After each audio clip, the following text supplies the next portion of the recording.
Orang tua selalu menyuruh anak-anak masuk rumah ketika waktu maghrib. Alasannya banyak setan di luar. Ternyata memang apa yang dikatakan orang tua dulu itu berdasarkan anjuran Nabi Sallallahu Alaihi Wasallam. Rasulullah Sallallahu Alaihi Wasallam bersabda, "Ketika malam tiba, dekatkanlah anak-anak kalian kepadamu, karena waktu itu setan berkeliaran. Sejam kemudian kalian dapat melepaskan mereka. Dan tutuplah pintu-pintu rumahmu dan sebutlah nama Allah. Padamkanlah lampu dan sebutlah nama Allah. Tutuplah minumanmu dan sebutlah nama Allah.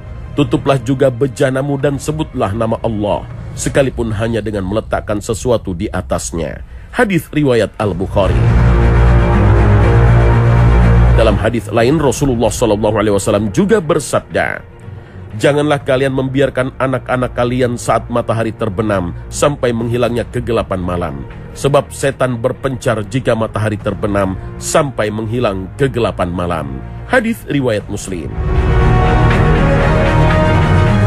Profesor Dr. Insinyur Haji Osli Rahman MS dalam bukunya The Science of Salat menjelaskan bahwa di waktu menjelang maghrib, spektrum cahaya di alam akan berubah menjadi berwarna merah.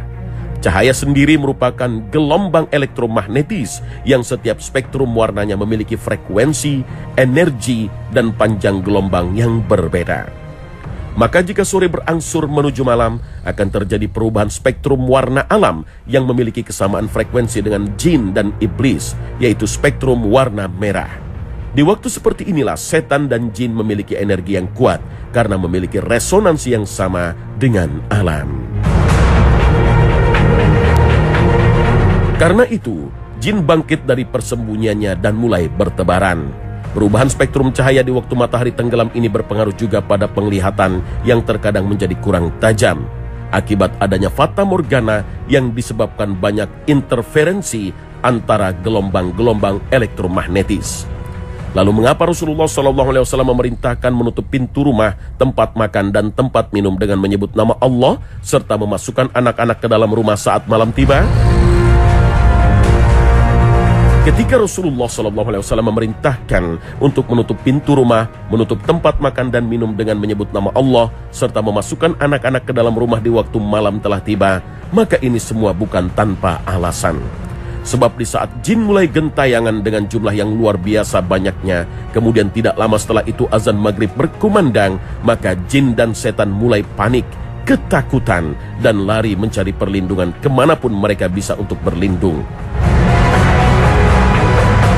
Bisa saja setan-setan itu masuk ke dalam rumah, ke tempat makanan dan minuman, bahkan juga merasuki tubuh manusia, terutama para bayi, hingga suara azan tak terdengar oleh mereka.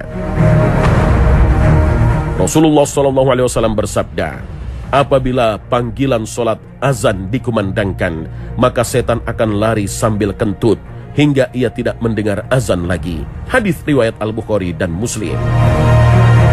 Menurut ulama kontemporer, setan lari ketika mendengar suara azan karena azan berisi kalimat tauhid dan syiar-syiar Islam. Ulama kontemporer lainnya juga menjelaskan, setan takut saat mendengar azan karena azan dianggap sesuatu yang sangat menakutkan bagi setan, hingga ketika rasa takut itu menguasai dirinya, maka ia lari terbirit-birit sampai terkentut-kentut. Alasan lain mengapa jin dan setan mencari perlindungan di kala maghrib dan di waktu kegelapan malam mulai berangsur mencekam, karena keluarnya mereka dalam jumlah yang sangat besar bisa mengganggu dan menindas antara satu dengan lainnya, sehingga mereka mencari tempat berlindung yang aman bagi dirinya dan bergerak melebihi kecepatan manusia dengan berkali-kali lipat, kemudian berlindung di rumah-rumah kosong, wadah-wadah kosong, atau bisa saja merasuki tubuh manusia. Lalu apa aktivitas jin dan setan di siang hari? Sebagian ulama mengatakan bahwa setan dan jin mendiami banyak tempat di belahan bumi, baik di darat, laut maupun udara. Bahkan di tengah laut yang dalam, jin dan setan membangun kerajaannya, pusat kota, dan pemerintahannya. Selain itu, jin dan setan juga berdiam di samudera yang luas, sungai-sungai, padang-padang pasir yang luas, tempat-tempat terpencil seperti gunung, lembah, hutan, dan goa. Bahkan jin dan setan juga tinggal berdekatan dengan manusia, seperti di atap-atap rumahnya, kamar mandi, lorong rumah, selokan, dan tempat-tempat kotor lainnya.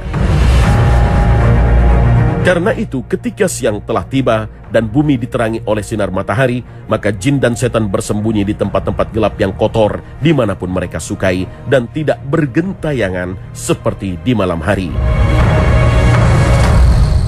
Sebab menurut kodratnya, jin dan setan tercipta dari api, dan api tidak dapat bersinergi dengan cahaya matahari yang terang benderang.